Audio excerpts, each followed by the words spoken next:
धन्यवाद सर। नमस्कार। Integrated society of media professionals Lucknow की वेबिनार श्रृंखला की इस कड़ी में आज हम मीडिया एजुकेशन व्याख्यान पर अनुसंधान में रिपोर्टिंग और शोधार्थी के विषय पर चर्चा करेंगे, जिसमें हमारे आज मुख्य अतिथि हैं डॉक्टर महेंद्र कुमार पाधी सर, जो एसोसिएट प्रोफेसर जनसंचार एवं पत्रकारिता विभाग के भीमराव अंबेडकर केंद्रीय विश्वविद्यालय लखनऊ से हमारे साथ जुड़े हुए हैं। डॉक्टर महेंद्र कुमार पाधी जी का लंबा अनुभव रहा है मीडिया शैक्षणिक फील्ड में, और उनसे हम शोध के बारे में, अनुसंधान और शोधार्थियों के बारे में विशेष जानकारी प्राप्त करेंगे। सबसे पहले तो मैं डॉक्टर महेंद्र कुमार पाधी सर का बहुत बहुत धन्यवाद और प्रणाम करता हूं इस कार्यक्रम में जुड़ने के लिए। Integrated society of media professionals के चेयरमैन चंद्रशेखर सर का बहुत बहुत धन्यवाद, जो प्रोग्राम के जिनके संचालन में प्रोग्राम शुरू हो रहा है, वेबिनार शुरुआत हो रही है। तो अनुसंधान में रिपोर्टिंग और शोधार्थी, किसी भी क्षेत्र में देख लें आप, किसी भी देश में सामाजिक, सांस्कृतिक और साहित्यिक समृद्धि के लिए, सिस्टमैटिक ढंग से चलने के लिए वहां होने वाले शोध कार्यों में जितनी समुचित सच्चाई और सुनिश्चित तरीके से होगा, तभी वहां की चीजों को विकसित होने में ज्यादा बल मिलेगा। अनुसंधान का कार्य ही है, चाहे वो रिपोर्टिंग हो या शोधार्थियों के द्वारा किया जा रहा हो, कि वो समुचित ज्ञान को प्रस्तुत करें, क्रमबद्ध तरीके से लोगों के सामने उनके अवयवों को पेश करके रखें। तो हम ज्यादा समय न लेते हुए डॉक्टर महेंद्र कुमार पाधी सर से ये विशेष अनुरोध करेंगे कि सर हमें इस विषय पर, अनुसंधान में रिपोर्टिंग और शोधार्थी विषय पर ज्यादा से ज्यादा चीजों को बताने की आप प्रयास करें। Doctor Mahendra Kumar Padhi sir.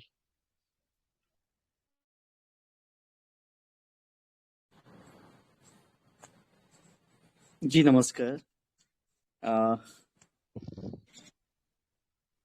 मैं कहीं बाहर हूँ, इसलिए थोड़ा सा मैं बड़ा फॉर्मल नहीं हो पा रहा हूँ, कुछ अलग सी पोजीशन में था।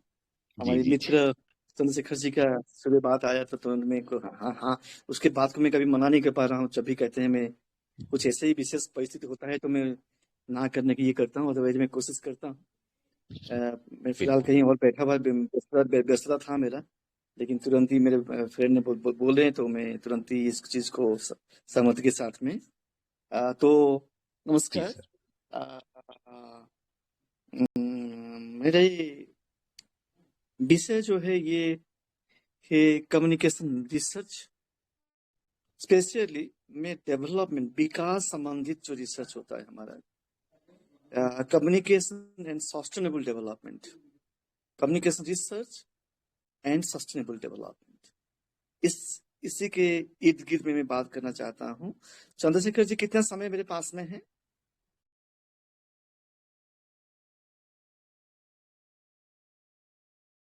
हेलो जी, आवाज आ रही है मेरा? जी हाँ पाधी सर, चंद्रशेखर जी पाधी सर, आपके पास आवाज आ रही है?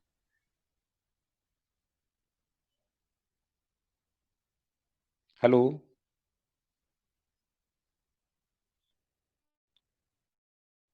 महेंद्र सर।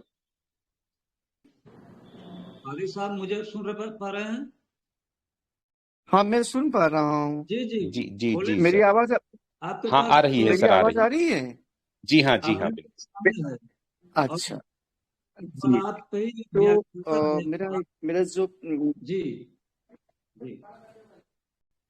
अभी आवाज आ रही है? मेरा क्लियरली सुनाई दे रहा है? जी हाँ बिल्कुल। अच्छा, तो जो विषय जो है मैं जिसके ऊपर मैं कहना चाहता हूँ, वो विषय है कम्युनिकेशन रिसर्च एवं सस्टेनेबल, सतत विकास जो है हमारा, उसी के इर्द गिर्द में मेरे जो लेक्चर समेटना चाहता हूँ।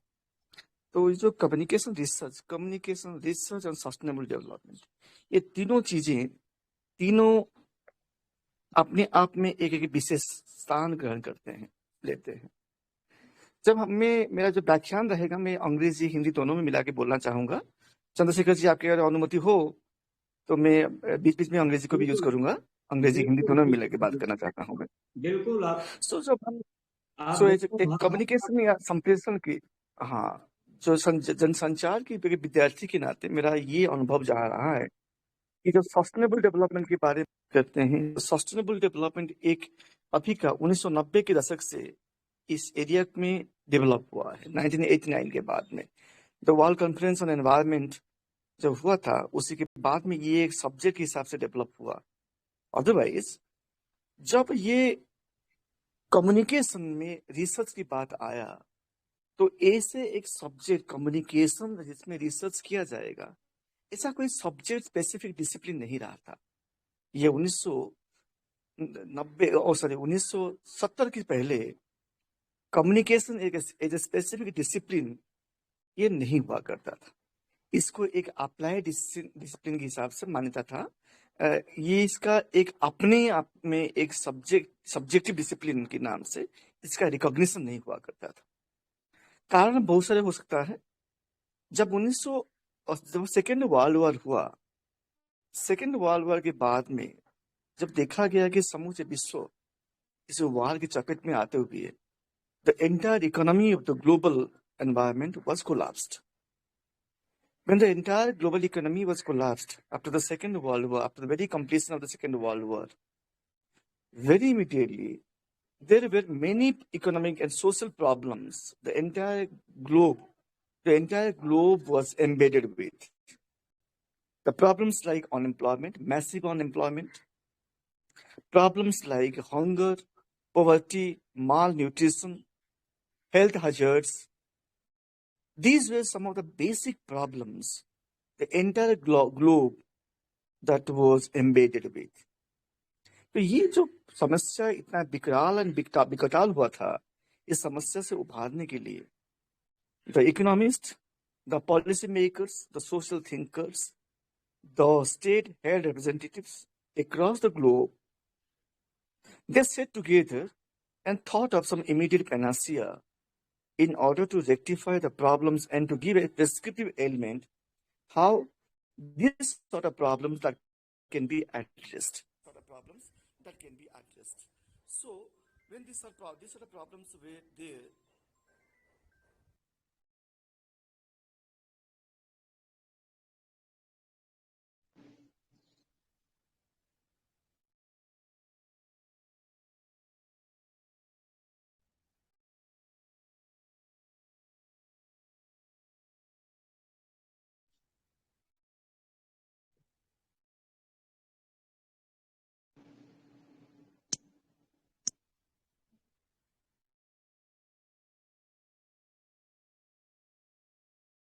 पाजी सर की वॉइस नहीं आ रही, चंद्रशेखर सर।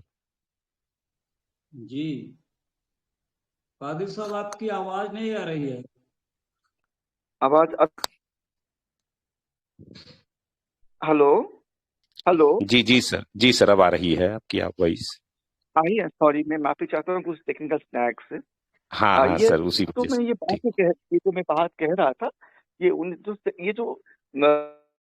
1940 के दशक से तो ये प्रॉब्लम शुरू हुआ। ये प्रॉब्लम चलते चलते 50 तक ये प्रॉब्लम का जो इसका जो डिवास्टेटेड कॉन्सिक्वेंसेस जो है सारे समूचे विश्व में दिखाई दिया। ज्यादातर यूरोपियन कॉन्टिनेंट पे इसका प्रभाव ज्यादा रहा।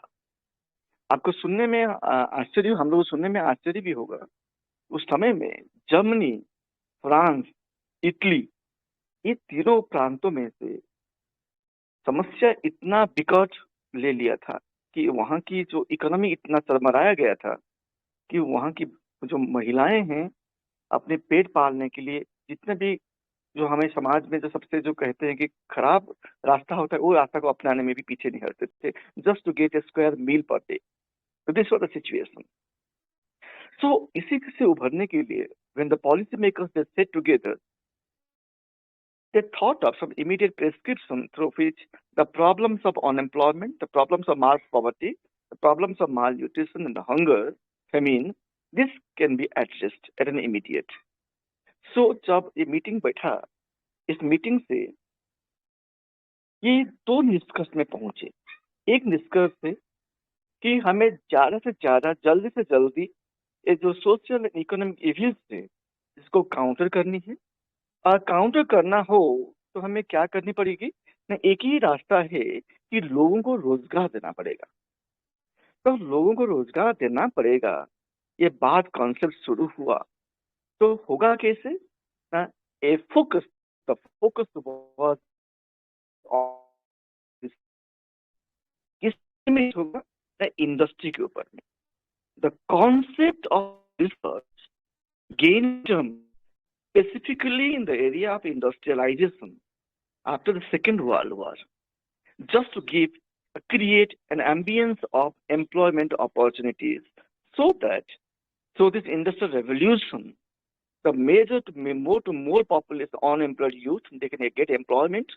The moment they get employed, immediately the problems of income, purchasing power, and the problems of hunger and poverty, ये चारों जो बेसिक प्रॉब्लम, इसको एड्रेस किया जाएगा। तो ज्यादा से ज्यादा तो क्या हुआ ना, ग्रेट ब्रिटेन इस इंडस्ट्रियल रेवोल्यूशन का एपी सेंटर रहा। वहां से ये रेवोल्यूशन शुरू हुआ। जब शुरू हुआ तो क्या हुआ ना, तो इंडस्ट्रियल रिसर्च जो पहले बार एक कॉन्सेप्ट पैदा हुआ उस समय में स्पेसिफिक डिसिप्लिन के नाम से, ये इंडस्ट्रियल रिसर्च में दो बातें कहा गया था। एक, labour intensive industrialisation, the second one is capital intensive industrialization.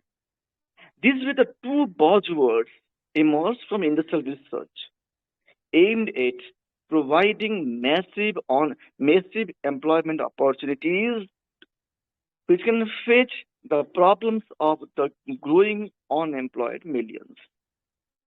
Industrial revolution हुआ, ज्यादा से ज्यादा लेबर इंटेंसिव इंडस्ट्रियलाइजेशन हुआ, industrial research gained momentum, resulting in an emergence of capital intensive industrialization and labor intensive industrialization.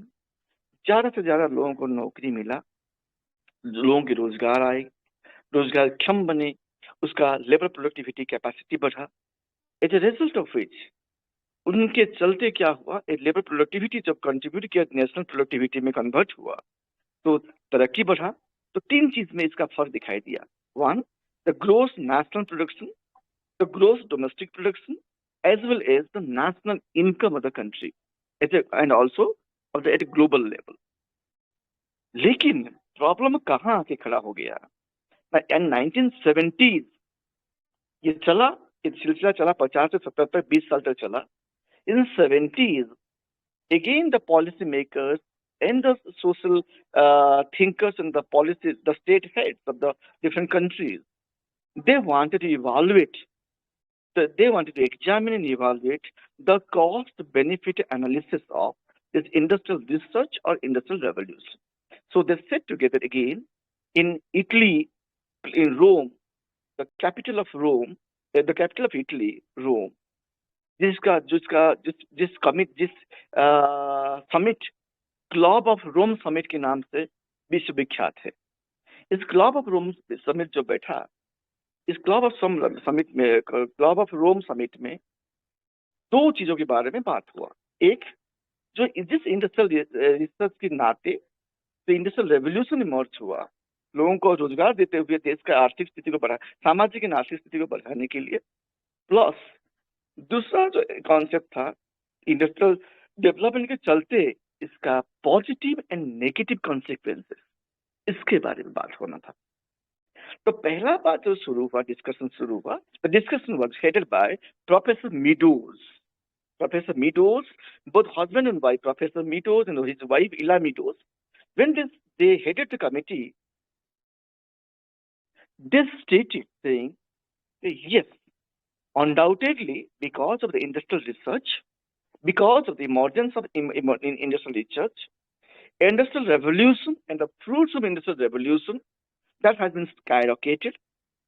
The fruits of the industrial development was enjoyed, but the irony is that majority of the underdeveloped and the developing countries, they scantily negated from getting the benefit, enjoying the benefits emerged from this industrial revolution.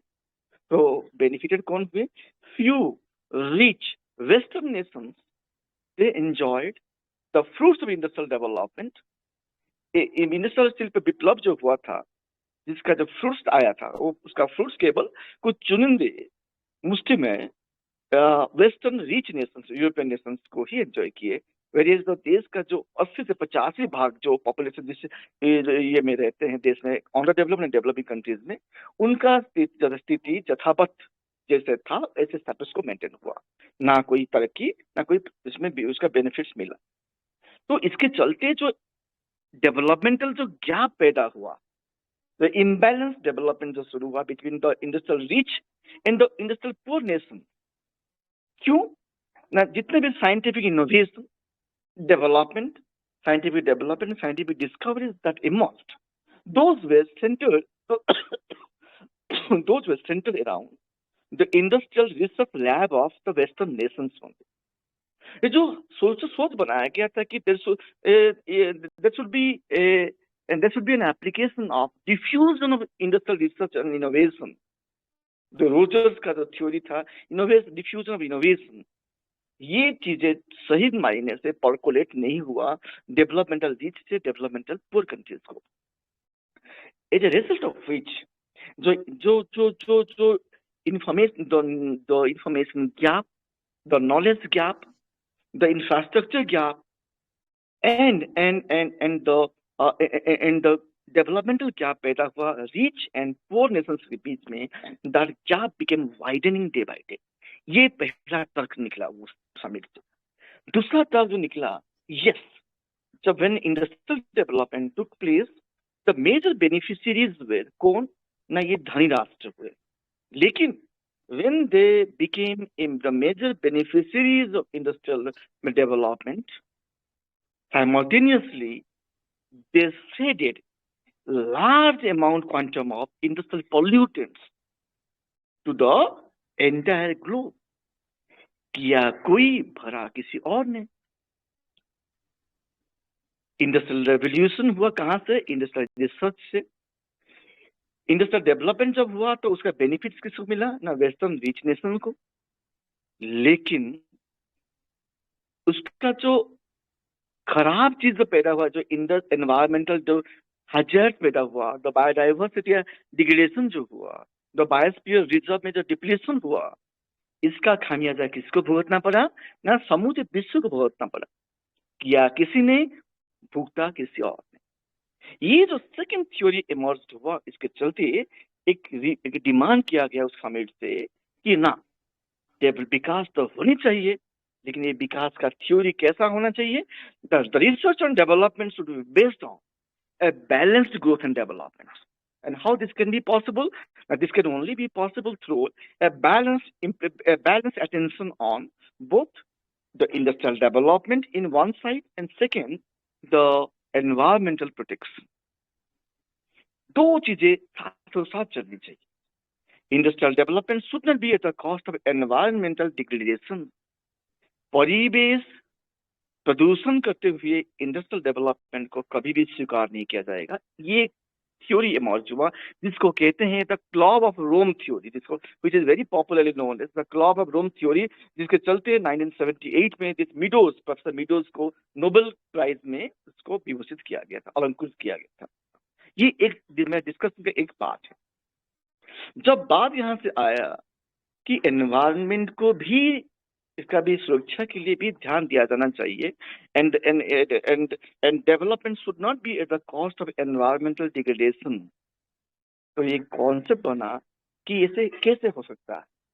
तो एक platform आया developmental research.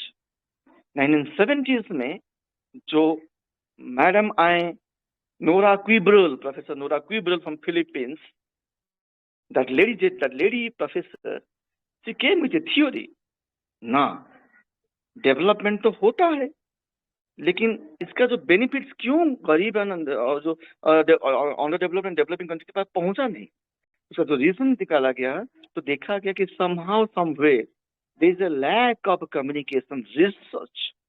There is a lack of communication research in most of the underdeveloped and developing countries, resulting the fruits of development emerged from industrial revolution was not properly percolated to the underdeveloped and developing countries, which is supposed to be.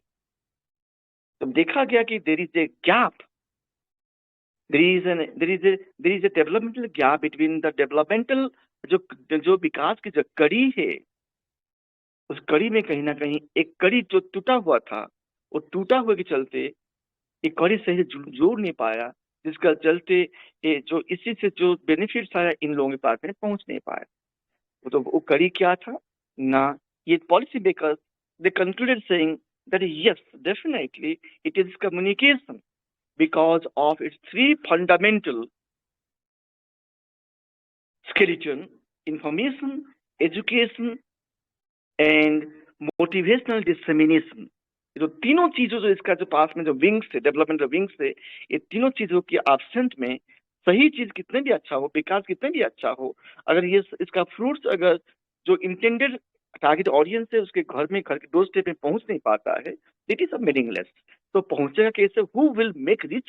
It is definitely the developmental communication. The communication through it's three ornamental elements: information, education and motivational communication can make rich the developmental fruits at the doorstep of the target audience.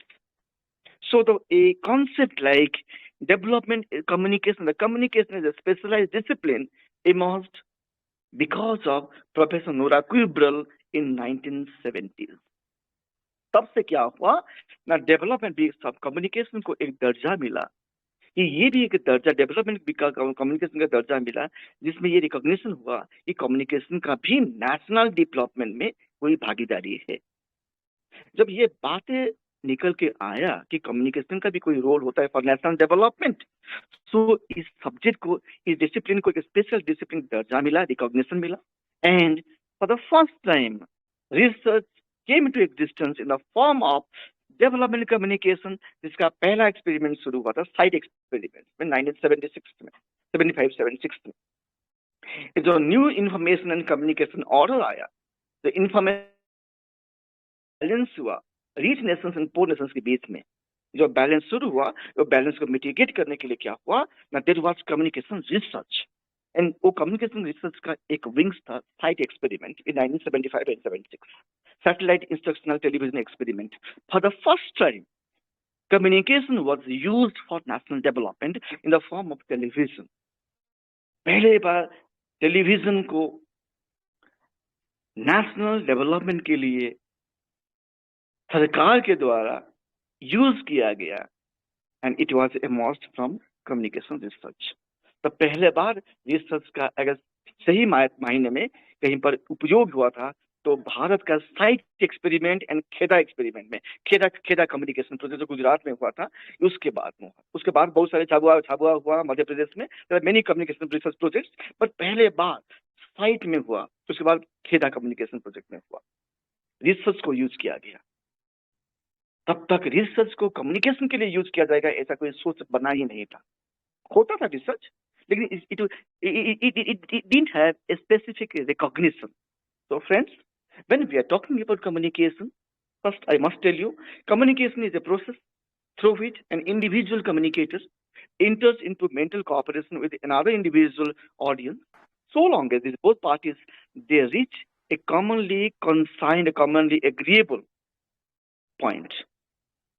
That point is a mutual agreement. Means communication is a process through which an individual communicator enters into mental cooperation with another individual audience, so long as both parties they comes to constitute a common conscience and reach a mutual agreement. This is what we communication students of communication we normally define the communication. But I must tell you, when we are talking about communication research, one more component research that comes into focus. Research is an endless quest for knowledge. Research is an endless quest for knowledge. It is a research that creates an ambience where an individual investigator, he searched the already researched, and continue his or her investigation so long as he or she reached a convincible and agreeable point. So often we define communication research as an endless quest for knowledge scintillation, an endless quest for knowledge सिटिलेशन। This is what मैं थोड़ा सा समय की पाबंदी के चलते थोड़ा सा ब्रीफली चीज को बताना चाहता हूँ। तो ये हो गया रिसर्च। बट रिसर्च कहाँ होनी चाहिए? कम्युनिकेशन रिसर्च का कौन कौन सा ऐसे एम्बियंस है, कौन कौन सा ऐसे ऑर्नामेंटल स्केलेटन है जहां पर ये यंग रिसर्चर ही can focus on. Three things are very important. One, message, communication message. Communication message is very very important.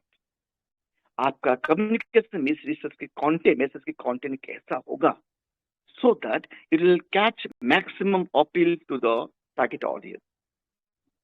आपका जो target audience है, first and foremost is you have to identify who is your target audience, what is his taste, what is his preference, what is his habit, what is his fashion, what is his or her socio-economic background.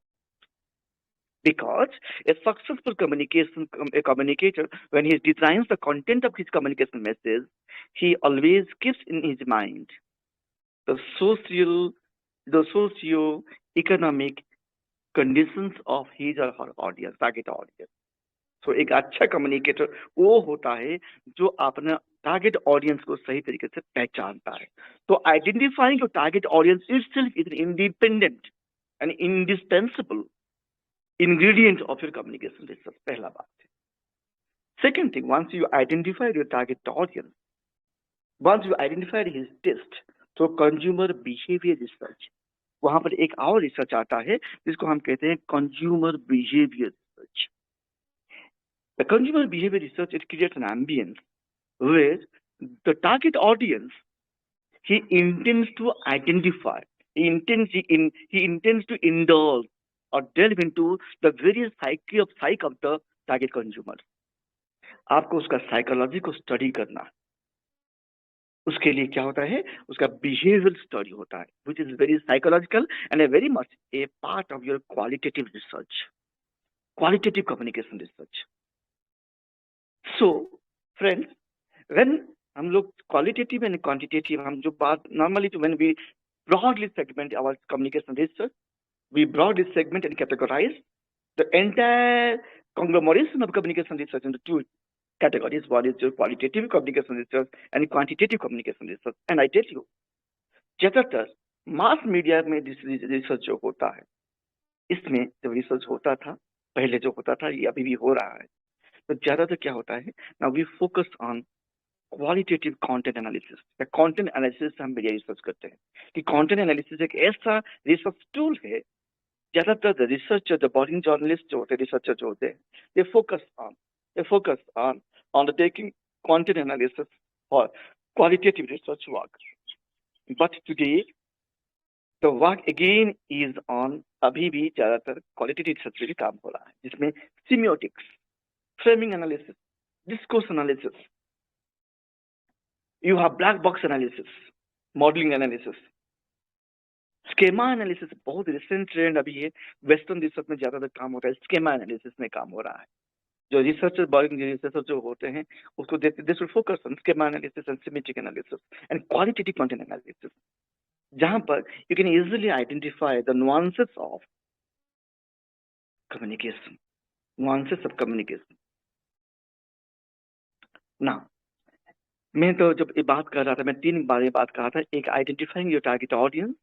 Second, designing your communication message content, it is very important. Content का design कैसा होना चाहिए?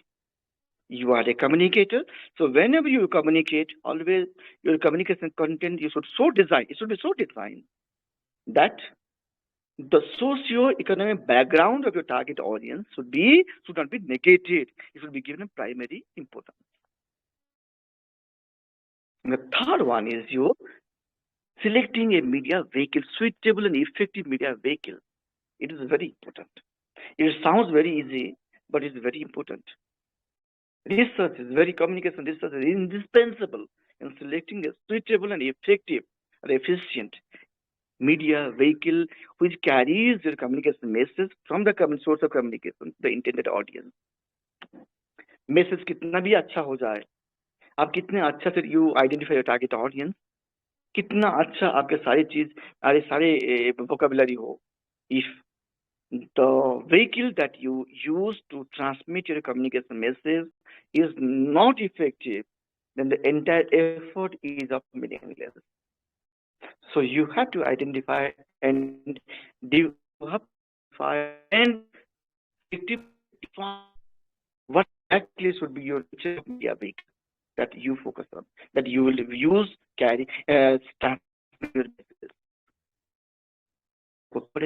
You have to know the reach, access, and accessibility, and point of communication research. Communication के जो विद्यार्थी होते हैं, communication के जो रिसर्चर्स हैं, उसको इसमें ज्यादा ध्यान देना पड़ेगा कि when I design my communication content, communication content के जो ornamentation होगा, तो vocabulary that I will do, क्या सही मायने में मेरे टारगेट ऑडियंस के टेस्ट को मैच कर रहा है या कोई मिसमैच हो रहा है, पहला फोकस आ जाएगा। इस कम्युनिकेशन जो सुंदर हो गया तो सीधे पूछा नहीं, मुझे 3 चाहिए कि what is the media reach? जो media that I'm going to use for communication is reach.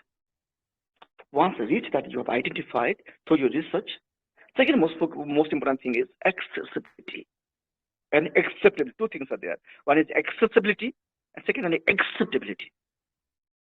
Media का कितना रीच, कितना लोगों का कितना उसके लिए एक्सेस है। देखो एक्सेस एंड एक्सेप्टेबिलिटी 2 गहन चीजें हैं रिसर्च के लिए।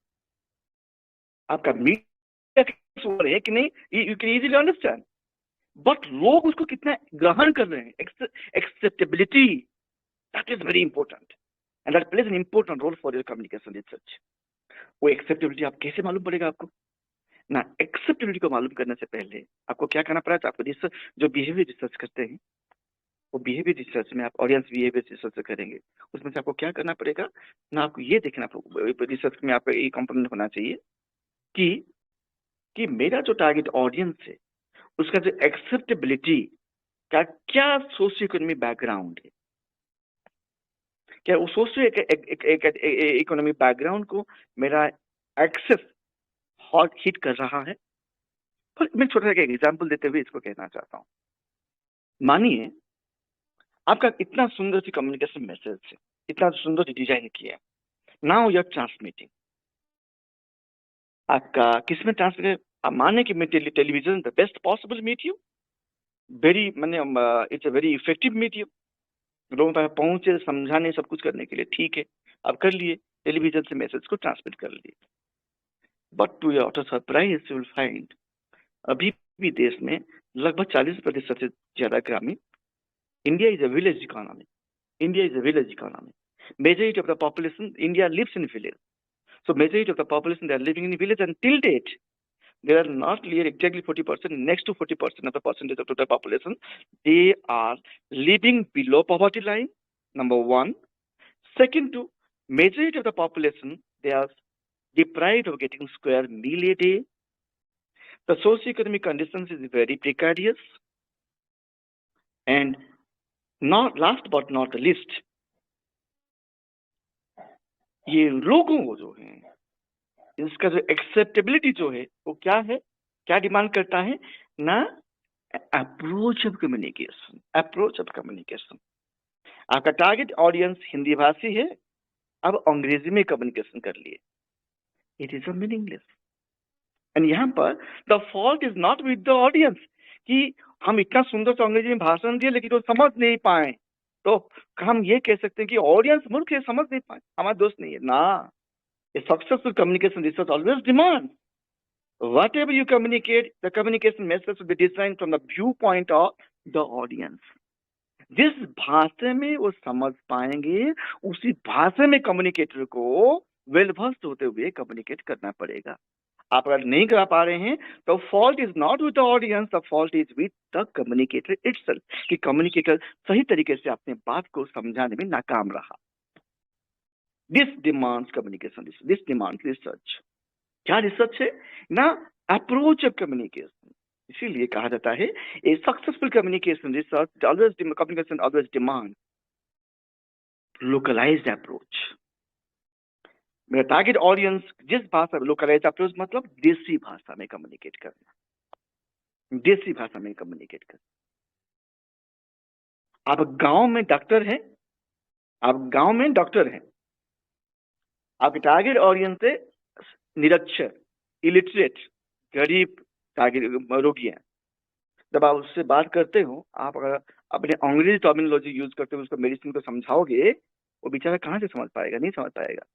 So for these people, your communication design, your communication content should be based on localized approach.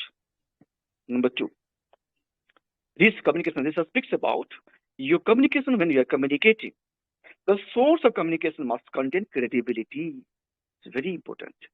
Credibility.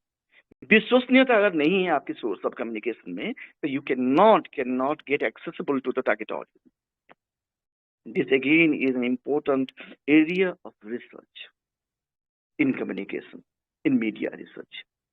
The third one is आपको जो मैंने अभी कहा कि सिलेक्टिंग ए सुइटेबल मीडिया व्हीकल, एक सही मीडिया चुनाव करना again is an important area of research. गांव की आप टेलीविजन में जैसे बता रहा था मैंने, इतना सुंदर से आप कम्युनिकेशन डिजाइन कर लिए, टेलीविजन में भेज दिए। जिस गांव को टारगेट किए थे वो गांव में बिजली ही नहीं है। गांव के 80% लोग गरीब हैं, जिसको 2 वक्त खाना नसीब नहीं होता, उसको टीवी कहाँ से अपने पास लाएंगे? अगर टीवी भी लाएंगे तो बिजली ही नहीं है। तो वो लोग तो आप कम्युनिकेट कैसे टीवी में थोड़ी ना कर पाओगे, आपका मैसेज कितना भी अच्छा क्यों ना हो। तो उनके लिए आपको क्या चाहिए, देखना चाहिए उस ज्योग्राफिकल एरियाज के लिए कौन सा कम्युनिकेशन चैनल जो कि ज्यादा एक्सेसिबल है।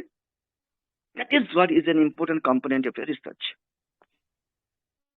हम ये क्लेम करते हैं कि 99% of the geographical land area of the country is covered by radio. तो रेडियो सही मायने में एक मास मीडियम है। रेडियो अखबार भी नहीं है। क्यों? अखबार क्या है? जब जिस देश में लोग लगभग 30 से 35% लोग अभी भी इलिटरेट है, और हमारे देश में लिटरेसी का भी परिभाषा कुछ अलग, उसको भी परिभाषित कुछ अलग सी एरिया में किया जाता है।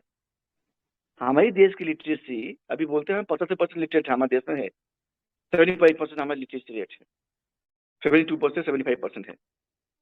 लेकिन the quality of literacy that can not be comparable with American literacy rate, American quality of literacy. हमारे देश में लिटरेसी को कैसे परिभाषित किया जाता है? A person who can at least sign कर सकता है, साक्षर कर सकता है, उसको हम साक्षर मानते हैं। जो पेन एंड पेपर में अपना सिग्नेचर कर पाएगा उसको साक्षर माना जाता है। आई मस्ट टेल यू, हमारे देश में साक्षर लिटरेसी का परिभाषा वही है। आप अगर अपने नाम को अक्षर लिख पाते हैं तो आपको लिटरेट के नाम ये से माना जाता है। जब ऐसा परिभाषित होगा लिटरेसी को, तो आप कैसे कह सकते हैं कि मैं उत्तर प्रदेश जो कि भारत का लगभग 50% से ज्यादा आबादी केवल उत्तर प्रदेश में ही है। एक मैं मोटा मोटी कह रहा हूँ, 42 से 50% तक पॉपुलेशन हमारी जगह समझो उत्तर प्रदेश में ही है। 25 करोड़ तो हमारे उत्तर प्रदेश में ही है। उत्तर भारत की बात कर रहा हूँ, उत्तर भारत उसमें से उत्तर प्रदेश में हमारा 25 करोड़ तो ऐसे ही पॉपुलेशन है। जो वहां की 5वां 6वां 7वां देश में बड़ी पॉपुलर स्टेट में आता है। तो ऐसा संभव आपके फ्रांस, जर्मनी, यूके आज मिलने के बाद में भी हमारे देश के, हमारे उत्तर प्रदेश से पॉपुलेशन कम है उनका। तो इतनी बड़ी उत्तर भारत में जहाँ की इतने बड़ी हिंदी भाषी हैं, वहां पर अब अंग्रेजी अखबार में गांव में भेजोगे, न्यूज़पेपर भेजोगे, इन्फॉर्मेशन भेजोगे, तो क्या होगा? न्यूज़पेपर कितने भी अच्छा हो, वो तो हम कहेंगे नहीं क्योंकि मास मीडियम है, क्यों सभी के लिए ग्रहणीय नहीं है, हर कोई उसको तो एक्सेप्ट नहीं करेंगे, एक्सेसिबल नहीं है। This is important, this is an important, it is an important area of avenues of communication. तो ऐसे तो बहुत सारी चीजें मुझे बोलने के लिए हैं, मैं ज्यादा समय नष्ट नहीं करना चाहता हूँ। सो मेरा विद्यार्थी जो है जो जो बोरिंग जर्नलिस्ट जो है, बोरिंग जो भी रिसर्च करना चाहते हैं, इसमें ये दो तो तीन चीज के ज्यादा बात कर रहे हैं। अभी आजकल की जो रिसर्च है जी, हमारी जो रिसर्च का जो रिसर्च का जो स्तर है, it will compare our research का जो लेवल विदेशियों के से हमसे ज्यादा बेहतर है Bangladesh. I tell you, Pakistan का कुछ यूनिवर्सिटी का research it is comparatively qualitative with India. हमारी कुछ चीज research, we need to have a self analysis, उस स्तर को हमें आगे लेना है। ये ऐसा नहीं है कि हमारे देश में अच्छा रिसर्च नहीं हो रहा, बेहतरीन रिसर्च होता है, लेकिन जो क्वालिटेटिव चेक होनी चाहिए, that check is very important. आजकल बड़े पैमाने, लंबे पैमाने, बड़ी पैमाने में इसको जब चेक हो रही है, जब चेक एंड बैलेंस चल रही है, क्वालिटी का अपग्रेडेशन करने के लिए यूजीसी बहुत सारे ये सक्रिय स्टेप ले, एक्टिवेट हो गया है, बहुत सारे मैंने इम्प्रेसिबल एप्रिसिएबल स्टेप्स लिया हुआ है। इसमें से हमें करना पड़ेगा, लेकिन we have to go for self analysis, self evaluation, where we stand so far as the qualitative and quantitative media research is concerned or are concerned. Thank you very much. Namaskar. Jai Hind. बहुत बहुत धन्यवाद Mahendra sir, आपने media research को इतनी बारीकी से और सधे हुए शब्दों में समझाया। कम्युनिकेशन रिसर्च को सेकेंड वर्ल्ड वॉर की हिस्ट्री से लेकर के आपने इंडस्ट्रियल रेवोल्यूशन तक धीमे धीमे लाते हुए प्रोफेसर मेडोस, प्रोफेसर नोरा के बातों को और उनके रिसर्च को हमें बताने की कोशिश की।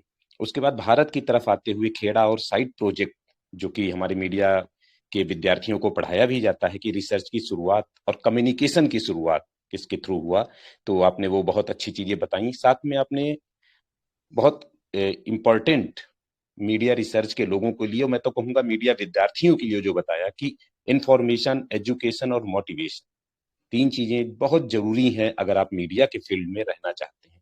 आपका ये अनुभव हमारे लोगों को मिला, हमारे विद्यार्थियों को मिला, और मीडिया रिसर्च के बारे में मैंने भी आपसे बहुत कुछ सीखा। मैं भी जरूर पढ़ा रहा हूं सर, लेकिन अभी भी सीखने की प्रक्रिया में हूं आप जैसे लोगों से। और रिसर्च में आपने क्वालिटेटिव क्वांटिटेटिव जो रिसर्च बताई, इससे मुझे बहुत ही अच्छा लगा कि आपसे मैंने ये बातें सुनकर कुछ ज्ञान ग्रहण किया। चंद्रशेखर सर। जी जी सर, सर का उद्बोधन बहुत ही शानदार रहा। आप इस विषय पर कुछ दो शब्द कहना चाहेंगे? सभी कुछ तो आदरणीय महेंद्र कुमार पाधी जी ने बता ही दिया है, और मैं ये सर्वप्रथम चाहता हूं कि अनुसंधान में जो रिपोर्टिंग है और शोधार्थी है, उनसे संबंधित अगर प्रोफेसर पाधी साहब से अगर कोई सवाल हो तो आप कर सकते हैं।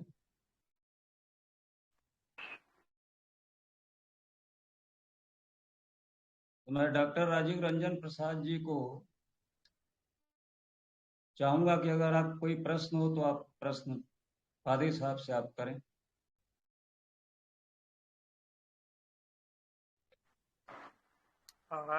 सबसे पहले तो महेंद्र पाठी सर को नमस्कार। आपका उद्बोधन बहुत ही सुचिंतित रहा, और विषय बिंदु को आपने जिस तरीके से व्याख्यायित किया वह निश्चित तौर पर हम सभी के लिए लाभप्रद होगा।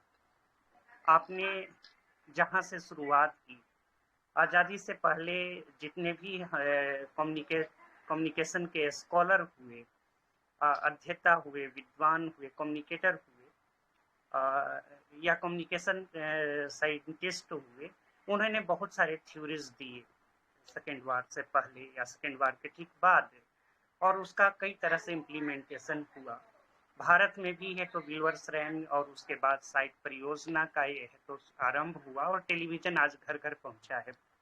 1980 में मेनी वॉइसेस वन वर्ल्ड करके मैकब्राइड कमीशन ने भी जिसका आपने जिक्र किया कि किस तरीके से है तो अमीरी और गरीबी की अवधारणा बनी, और उसको लेकर के यह अवधारणा विकसित की गई कि आखिरकार है तो कम्युनिकेशन, आखिरकार विकास अगर हो रहा है तो उसका फायदा जमीन तक क्यों नहीं पहुंच रहा है। मेरा एक सीधा सवाल आपसे जिज्ञासा है। मैं पूछना भी चाह रहा था, चंद्रशेखर सर ने मुझे मौका दिया, आपका आभार सर।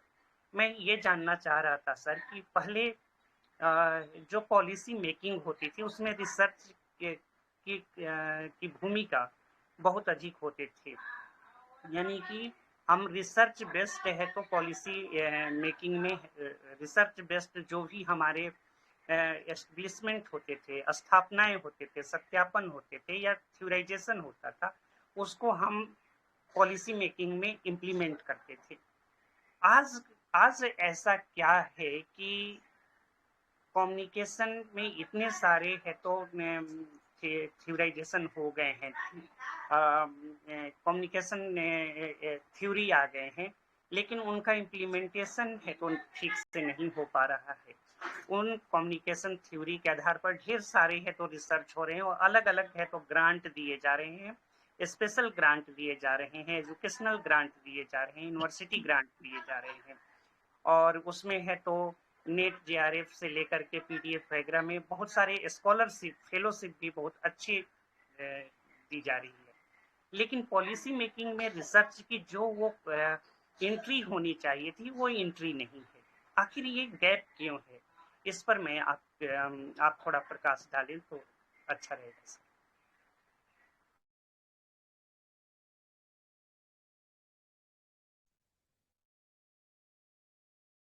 माइक ऑन कर लें आदि साहब।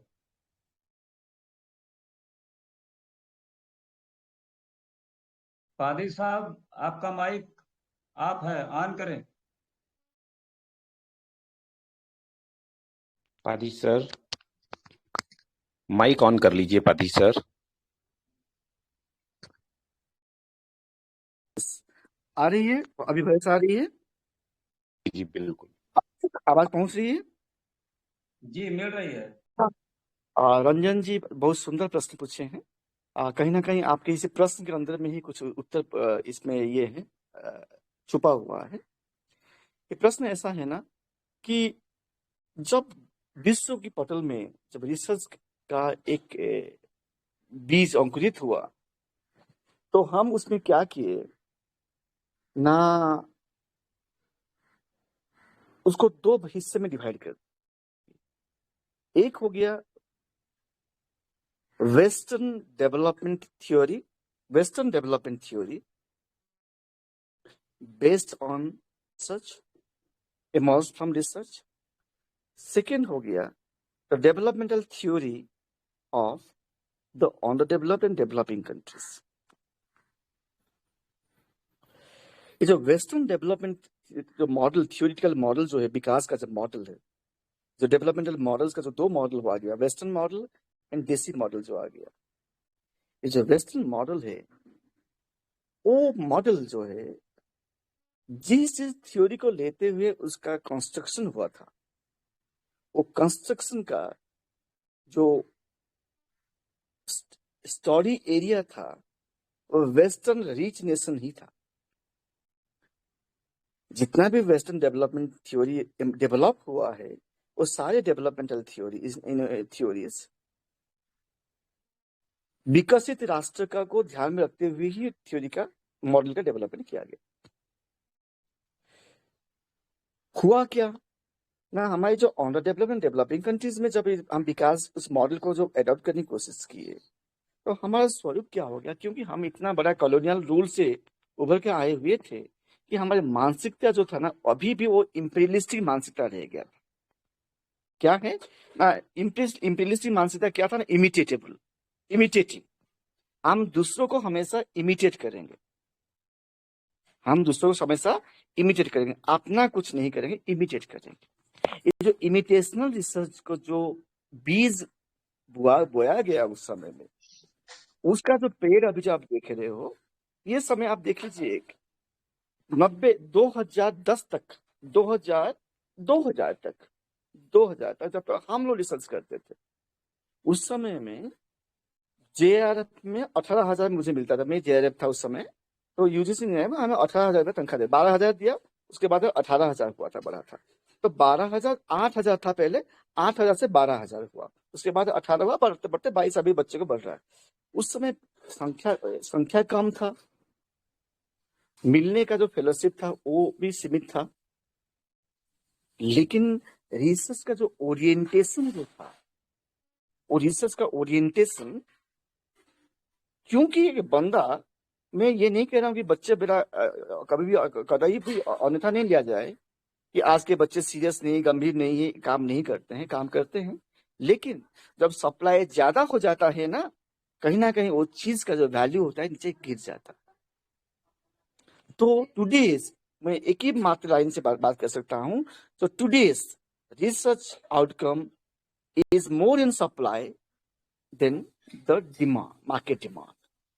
जब मार्केट डिमांड से सप्लाई ज्यादा हो जाता है तो there is a degradation in the quality of the research, that the quality of the research outcome. दूसरा बात जो बोला मैंने, जो इमिटेटेबल जो है हमारा क्या है, दूसरों को अनुकरण करने की जो मेंटेलिटी, जब when you will be tagged with imitation का सो पावर क्या होगा, वो ढीठता। हम हमेशा कि हम उसको अनुकरण कर लिए। एक छोटे से एग्जाम्पल, जब हम लोग बचपन में विद्यार्थी थे, टीचर पूछते थे कि टेबल बता, 12 पर कितना मल्टीप्लाई 5 होता है, हम से मुंह से बोल देते थे 12 मल्टीप्लाई 5 इज 60, हमें टेबल पता होता था, क्या मालूम होता था। अभी स्कूल पूछोगे भाई 8 मल्टीप्लाई बाय 5 कितना है, मल्टीप्लाई 2 कितना है, वो कभी भी अपना ब्रेन को कल्टीवेट नहीं करेगा, घर से कैलकुलेटर या मोबाइल निकाल देगा, कैलकुलेशन करके 5 मल्टीप्लाई 2 इक्वल टू 10 बताएगा। मैं एक छोटी सी एग्जांपल बताया, इससे होता क्या है ना, हम हमारे दिमाग की जो क्रिएटिविटी है उसको हम कल्टीवेट करना बंद कर दिए। रिसर्च में when you stop cultivating your cognitive sphere, then you cannot think of, you will get original research outcome। ये एक बड़ी प्रतिबंधक है। आजकल इतने फेलोशिप मिलने के बावजूद भी, क्योंकि the supply of fellowships are maximum, ICSS, UGC, फलाना जितने भी देखोगे हजारों फेलोशिप मिलता है। मेरे पास में जितने भी विद्यार्थी हमारे डिपार्टमेंट में जितने भी PhD कर रहे हैं, सभी के पास फेलोशिप है।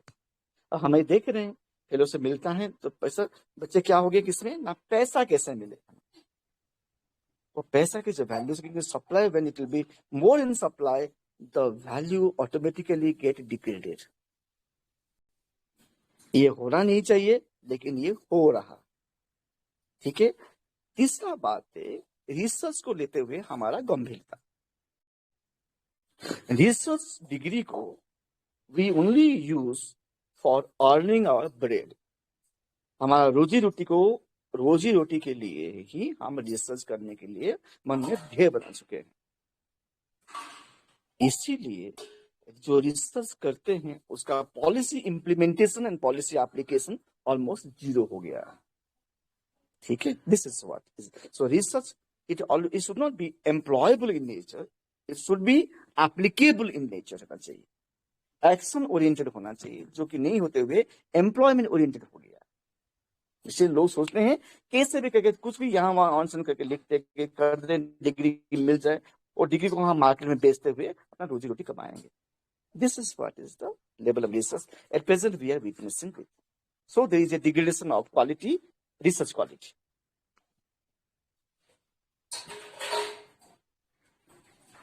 चंद्रशेखर सर, अगर अनुमति हो तो एक सवाल और पूछना चाह रहा था सर से। जी पूछे। आदरणीय सर, बहुत ही अच्छा जवाब दिया आपने और निश्चित तौर पर इससे हमें चीज़ों को समझने में फायदा होगा।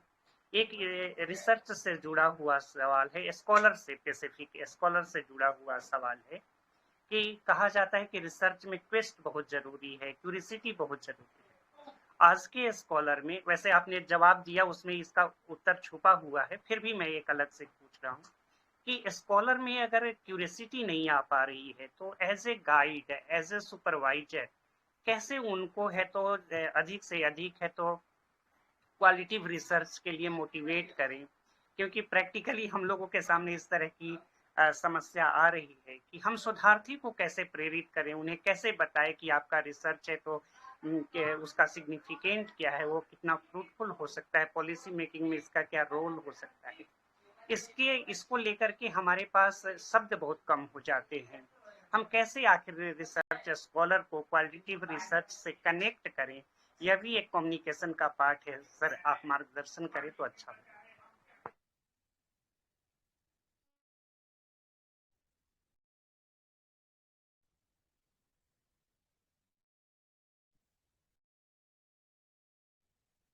सर माइक माइक ऑफ है मैं हादी साहब, माइक ऑन करें।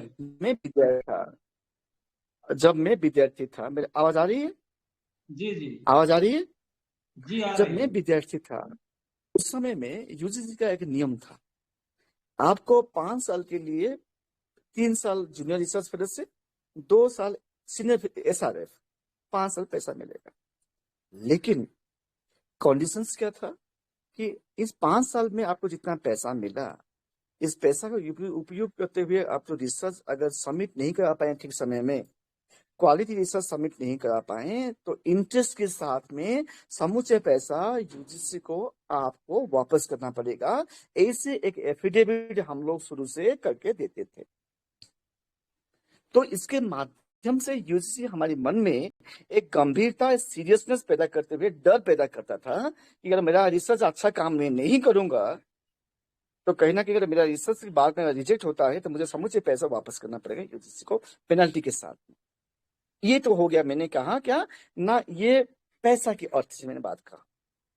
दूसरा बात है अभी के परिप्रेक्ष्य में क्या हो रहा है। अभी परिप्रेक्ष्य में ये रूल्स ऐसा नहीं बात। सेकेंड चीज क्या है, अभी क्या है ना, today knowledge has become a commodity. उस समय का जैसा नॉलेज नहीं था, उस समय का जैसा गुरु शिष्य की परंपरा नहीं रहा है, जिस परंपरा के तहत हम अपने टीचर को, हम अपने गाइड को फादर मदर के बाद दूसरा कोई रेस्पेक्टेबल समय कोई होते थे तो हम गुरु को देते थे। ये था, तो वो गुरु शिष्य की परंपरा नहीं रहा, वो सीरियसनेस नहीं रहा। अभी के सिचुएशन में क्या हुआ, उस समय विद्या दान देना भी टीचर का एक क्या होता था, एक रिस्पॉन्सिबिलिटी, एक कर्तव्य हुआ करता था। मिशन, प्रोफेशन नहीं हुआ करता था, मिशन हुआ करता था। एक शिक्षक को शिक्षा देने का एक मिशन हुआ करता था। Today that mission has been transformed into, converted into profession. जैसे कि मीडिया एक समय में, मीडिया में काम करना एक समय में एक मिशन हुआ करता था। Today the mission has been shifted its focus from mission to a profession. ऐसे ही आज नॉलेज एक कमोडिटी वस्तु हो गया। बाकी जैसे कमोडिटी है, ये भी ऐसे ही कमोडिटी की जैसा बाजार में बिक्री या खरीदा जा रहा। आपके पास में अच्छे पैसा है, आप अच्छे यूनिवर्सिटी में दाखिला लेते हुए आप अपने डिग्री ले सकते हैं। आपके लिए कतई ये नहीं है, आपके लिए कतई ये नहीं है, आपका merit will be counted. If you not have a merit, if you have money, you can get in any private universities. Today it is possible. When you purchase a degree, medical degree, by means of paying money, you just think of, you can expect what would be the nature of the quality that the doctor will emerge from that particular university. आप अगर 2.5 करोड़ रुपया, 3 करोड़ रुपया देके अपना degree को खरीद रहे हो, तो आप क्या करोगे अभी ना, आप चाहोगे कि मैं डिग्री को बेचते हुए कैसे 3 करोड़ से 10 करोड़ कमाऊंगा मैं। आपके मन में कतई डॉक्टर के लिए सेवा मनोभाव नहीं रहेगा, आपके लिए दुकानदारी करने के लिए मनोभाव जो कि आज रहा है। ऐसे ही कहीं ना कहीं हमारी प्रोफेशन में भी जुड़ा हुआ है। हम भी स्टूडेंट, उसको पैसा मिल रहा है, गंभीरता खत्म हो चुका है, अकाउंटेबिलिटी नहीं है। और एक बात क्या है ना, एम्पावरमेंट में इसको अन्यथा ना लिया जाए। हम जब ये पढ़ाई करते थे, हम अपने गाइड रूम आने से पहले हम रूम का चाबी खोलते हुए सफाई करके हम बैठ जाते थे। हमारे गुरुजी बैठते हुए पहले हम पानी की बोतलें के लिए आते थे, पास में सर के रख लेते थे। आज अगर कहीं गलती से कोई किसी को ये बात कह देगा, वो अगर कंप्लेन कर देगा, तो उसी के नौकरी जाने की बराबरी में आ जाता है। ये समस्या भी है। चौथा बात है, आप किसी को जब भी कह देंगे कि आपको काम करना है, ऐसे इस स्टैंडर्ड में काम नहीं करेंगे हम निकाल देंगे, वो बच्चा क्या करेगा, ठनका करेगा, आप नहीं काम कराएंगे तो हम कुछ भी कर देंगे, हम ये कर सकते हैं, हम वो कर सकते हैं, हम वो कर सकते हैं। तो बेकार की परेशानी हो, गाइड को परेशानी हो जाएगा। गाइड ये भी डर रहे, गाइड के हाथ में इतना डर हो गया आजकल कि जो क्रेडिबिलिटी के साथ में जो काम करना, तो कहीं ना कहीं गाइड भी कभी कभी क्वालिटी के साथ में डरते हुए कॉम्प्रोमाइज कर देते। मैं कह नहीं रहा हूं कि हर कोई ऐसे करता है, लेकिन ये भी एक कारण हो सकता है। ठीक है, और एक बात है, क्योंकि टुडे एजुकेशन और knowledge is now bought and sold in the market, commodity market. Student भी क्या सोच रहा है, हमें पैसा दे दिए मतलब हमें डिग्री चाहिए ही चाहिए, आपको देना ही है, नहीं देंगे आपके नाम में हम हैरेसमेंट की केस लगा देंगे। ये भी डर है। तो जब डर ही नहीं रहेगा रिसर्च में, जब रिसर्च में डर ही निकल जाएगा, तो आप गंभीर नहीं हो सकते हैं, आप गंभीर नहीं हो सकते। एक एग्जाम्पल लीजिए, मानिए भारत की परिप्रेक्ष्य में एजुकेशन सिस्टम में हम एग्जाम दे रहे हैं, बच्चे विद्यार्थी एग्जाम दे रहे हैं। माना जाए इस साल एग्जाम के समय में कोई भी इन्विजिलेटर नहीं रहेंगे, परीक्षा निरीक्षक नहीं रहेंगे, बच्चों को क्लासरूम में पेपर दे दिया गया, प्रश्न पत्र दे दिया गया, कहा जाएगा कि आप किसी से कॉपी ना करते हुए आप खुद आंसर कीजिए। क्या ये संभव है हमारे भारत के परिप्रेक्ष्य में कि किसी भी एग्जामिनेशन में एक बंदा जब तक डंडा लेके नहीं लोगों को डरा के खड़ा होता है सामने में, तब तक बच्चे कॉपी करेंगे नहीं? ये संभव है? नहीं संभव है। भारत के परिप्रेक्ष्य में कभी भी संभव, कतई संभव नहीं है। तो मेरा कहने का तात्पर्य ये है फ्रेंड कि हर चीज एक डिसिप्लिन तरीके से ही आगे बढ़ता है। अगर कोई भी चीज डिसिप्लिन, रिस्पॉन्सिबिलिटीज एंड डेडिकेशन, तीनों से चीज से छुटकारा पाते आगे बढ़ गया, तो क्या होगा, खुले सांड जैसे हो जाता है। खुले सांड जैसे जैसे उत्पाद मचाता है, ये भी का भी रिसर्च भी ऐसे उत्पाद मचाएगा। This is the things. मैं ये उम्मीद कर रहा हूँ कि शायद इसी में ही मेरा आंसर आपके पास छुपा हुआ है। राजीव रंजन जी, आपका और प्रश्न है कोई? बहुत बहुत आभार। देखिए, जो आज का विषय है उसकी पूरी व्याख्या तो हमारे इन प्रश्न और उत्तरों में और स्पष्ट हो गई। और अब हमारे बीच में 3 और मित्र बैठे हुए हैं। श्री मोहनलाल मिश्र धीरज जी हमारे ISMP उन्नाव के चेयरमैन हैं। तो मैं उनसे अनुरोध करूंगा कि अगर कोई आपको अपना प्रश्न रखना है तो आप प्रश्न रखें।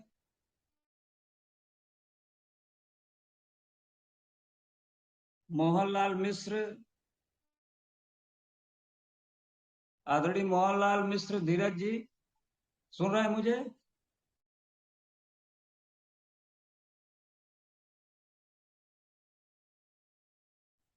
मोहनलाल मिश्र जी सुन रहे हैं मुझे? नहीं सुन पा रहे हैं।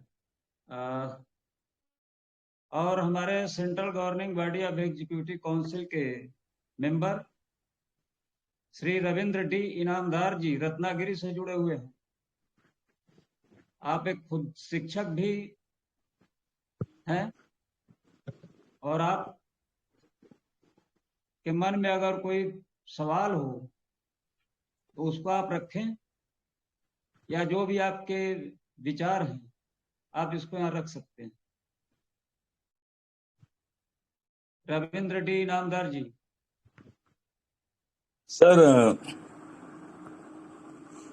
ये जो बातें उन्होंने कही है सब बेसिकली बता दिया है, और मैं और ज्यादा कुछ बोलने की या कोई प्रश्न उपस्थित करने की जरूरत नहीं है। वो कम्युनिटी बारे में बहुत अच्छा बताया उन्होंने, और उनका जो सवालों का जवाब भी दिया, जिससे हमारे मन में जो प्रश्न थे वो भी सुलझा गए हैं। महेंद्र जी बहुत अच्छे बोले हैं, और वो अभी जो इंफॉर्मेशन की मालूमात बहुत बढ़ गई है, उसके बारे में थोड़ा सा सोच के अच्छा सच्चे विज्ञापन होना जरूरी है, और हमें बहुत अच्छी मालूमात मिली। और ये महेंद्र जी का अभ्यास बहुत है, उन्होंने पुराना सभी इतिहास, अब चालू इतिहास और आने वाली समस्या और क्या करना है इसके बारे में सब कुछ अच्छी तरह से बता दिया है। आपको धन्यवाद कि ऐसी अच्छी बातें हमें इस वेबिनार से मिल रही है, जिसका यूज हमारे जीवन में हो सकता है। धन्यवाद सर। धन्यवाद, आभार। और हमारे साथ हैं महाराष्ट्र ISMP के एग्जीक्यूटिव काउंसिल के मेंबर एडवोकेट ताम्रध्वज बोरकर जी, और ISMP वेलफेयर चेयर के सेक्रेटरी भी हैं। आपके मन में भी कोई प्रश्न है तो आप उसको पूछ सकते हैं। बहुत बहुत धन्यवाद और आभार आदरणीय चंद्रशेखर साहब। डॉक्टर महेंद्र कुमार पारधी साहब ने डिटेल में पूरी जानकारी शोधार्थी अनुसंधान में रिपोर्टिंग और शोधार्थी विषय पर डिटेल जानकारी दी। उनका मैं ISMP वेलफेयर चेयर के तरफ से आभार व्यक्त करता हूँ। और मेरे को क्वेश्चन पूछने का आपने ये दिया, व्यासपीठ दिया, उसके लिए मैं आप ISMP की वेलफेयर चेयर से आभार व्यक्त करता हूँ। धन्यवाद सर। बहुत बहुत धन्यवाद ताम्रध्वज जी। आदरणीय मोहनलाल मिश्र जी सुन पा रहे हैं मुझे? मोहनलाल मिश्र, धीरज जी नहीं सुन पा रहे हैं।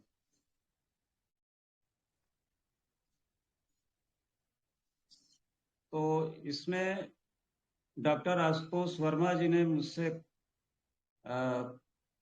एक अवसर दिया था कि आप भी यहाँ पर अपना कुछ विचार रखें, और वो डॉक्टर आशुतोष वर्मा जी इसमें दिल्ली निकल गए हैं, उनको जरूरी काम से जाना था। तो संक्षिप्त में मुझे ये कहना है कि integrated society of media professionals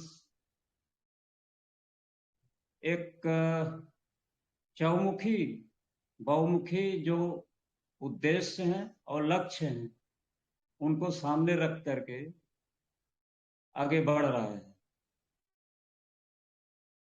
और इस दिशा में हम विभिन्न विषयों पर जिनसे समाज का उत्थान और व्यक्ति का एक विकास, व्यक्तित्व का विकास हो सकता है, उन पर हम अपने जो विशिष्ट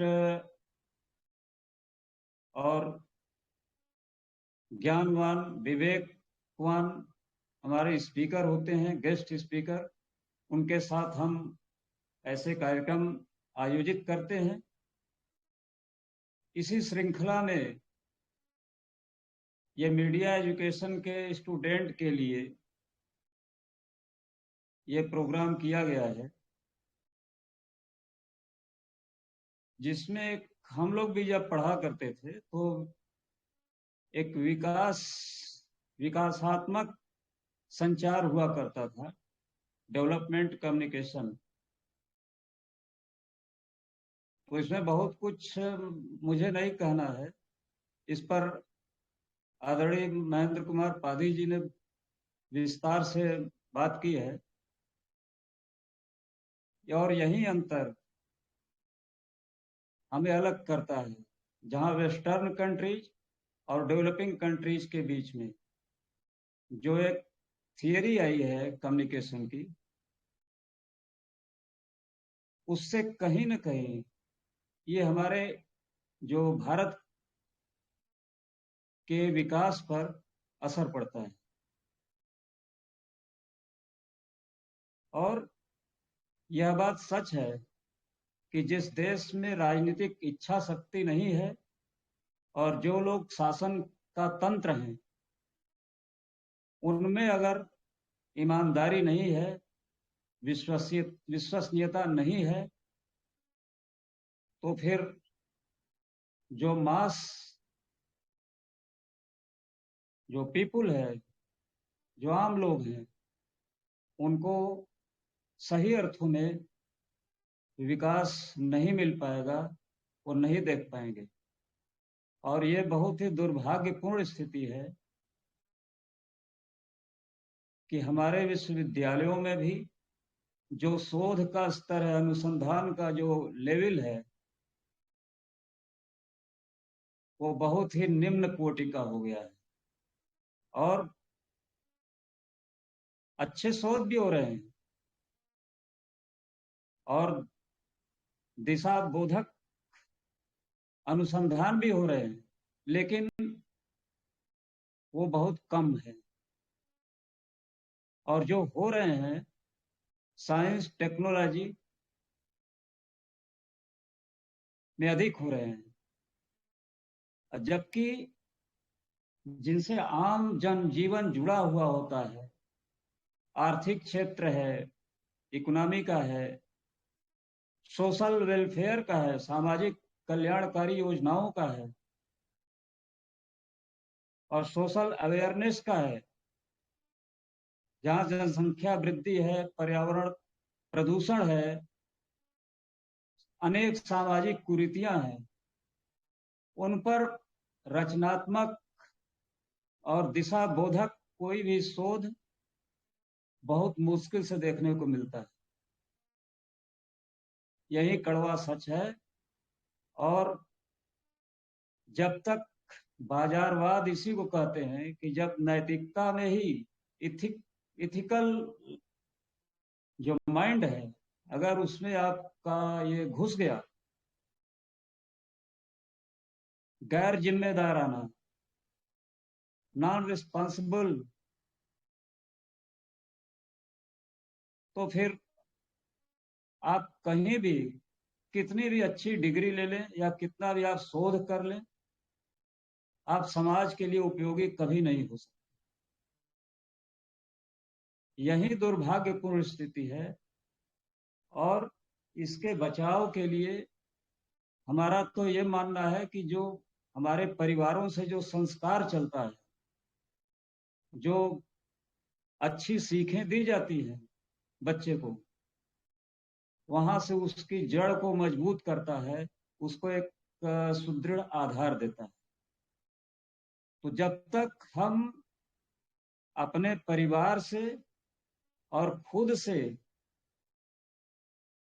नहीं सीखेंगे, अच्छाइयों को नहीं सीखेंगे, ग्रहण नहीं करेंगे, तो हम हर क्षेत्र में, जिस क्षेत्र में जाएंगे, कोई क्रिएटिव जो योगदान है वो नहीं दे पाएंगे। तो इसी स्तर को सुधारने के लिए, लोगों को जागरूक बनाने के लिए इस तरह के कार्यक्रम किए जा रहे हैं। और हमें आशा है कि इस तरह से सहयोग, जिस प्रकार से आदरणीय डॉक्टर महेंद्र कुमार पाधी जी आज से नहीं है, बहुत पहले से हमारे साथ 2017-18 से जुड़े हुए हैं, जब से मैं लखनऊ में यहाँ ISMP को प्रारंभ किया हूँ। और इनका सहयोग और दिशा निर्देश हमेशा मिलता रहा है और हमें विश्वास है कि आगे भी ये जारी रहेगा।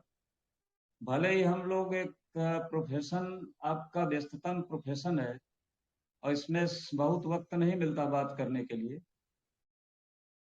लेकिन एक गुड कम्युनिकेटर का ये भी पहचान है कि कम से कम हम समय समय पर, जब लगे कि ये काफी गैप हो रहा है, तो हम उस पॉइंट को जरूर चेक करें, चाहे वो मेरे तरफ से हो, चाहे और किसी के भी तरफ से। यही सबसे बड़ा सफलता का ये सूत्र भी है कि आपस में कम्युनिकेशन ये बने रहना चाहिए। और सामूहिक विचार विमर्श में, सामूहिक सूचनाओं के आदान प्रदान में ही विकास की जड़ें मजबूत होती हैं। बस मुझे इतना कहना था। और एक बार फिर मैं आदरणीय मोहनलाल मिश्र धीरज जी से पूछ लेता हूं। मोहनलाल मिश्र धीरज जी सुन पा रहे हैं मुझे? नहीं सुन पा रहे हैं। तो अब मैं अनुरोध करता हूं कि आज के इस कार्यक्रम का समापन हमारे एडवोकेट ताम्रध्वज बोरकर जी करें, फिर हम इस कार्यक्रम को समाप्त करेंगे। धन्यवाद। बहुत बहुत धन्यवाद और आभार आदरणीय चंद्रशेखर साहब। आपने जो अनुसंधान मीडिया एजुकेशन व्याख्यान ये आपने ये ISMP वेलफेयर चेयर के इसमें रखा, इसके लिए मैं आपका ISMP वेलफेयर चेयर की तरफ से स्वागत ये आभार व्यक्त करता हूँ। और अनुसंधान में रिपोर्टिंग और शोधार्थी विषय पर जनसंचार व पत्रकारिता विभाग डॉक्टर भीमराव अंबेडकर केंद्रीय विश्वविद्यालय Lucknow associate professor doctor Mahendra Kumar Padhi साहब ने जो हमको अमूल्य मार्गदर्शन किया, इसलिए मैं उनका ISMP वेलफेयर चेयर के तरफ से एडवोकेट ताम्रध्वज बोरकर वर्धा नगरी से आभार व्यक्त करता हूँ। उसी प्रकार डॉक्टर रविंद्र डी प्राध्यापक और डॉक्टर रविंद्र डी इनामदार साहब ने अपना अमूल्य वक्त निकालकर हमें मार्गदर्शन किया और व्यस्तता में वो कार्यक्रम को उपस्थित रहे, और इसलिए मैं उनका भी आभार व्यक्त करता हूँ। डॉक्टर राजीव रंजन साहब, इन्होंने भी क्वेश्चन पूछे, उनका भी मैं आभार व्यक्त करता हूँ। उसी प्रकार मोहनलाल मिश्र साहब, वो भी हमारे प्रोग्राम में व्यस्तता निकालकर प्रोग्राम को अटेंड करते हैं, उनका भी मैं तहे दिल से आभार व्यक्त करता हूँ। और ये जो कार्यक्रम का संचालन doctor Ashutosh Verma, associate professor Chaturvedi राष्ट्रीय पत्रकारिता विश्वविद्यालय रीवा MP, इनका भी मैं आभार व्यक्त करता हूँ कि उन्होंने भी ये कार्यक्रम का संचालन बहुत अच्छे तरीके से किया, और ये अध्यक्ष के परवानगी से मैं ये कार्यक्रम समाप्त हुआ ऐसा घोषित करता हूँ और आप सभी का आभार व्यक्त करता हूँ। धन्यवाद।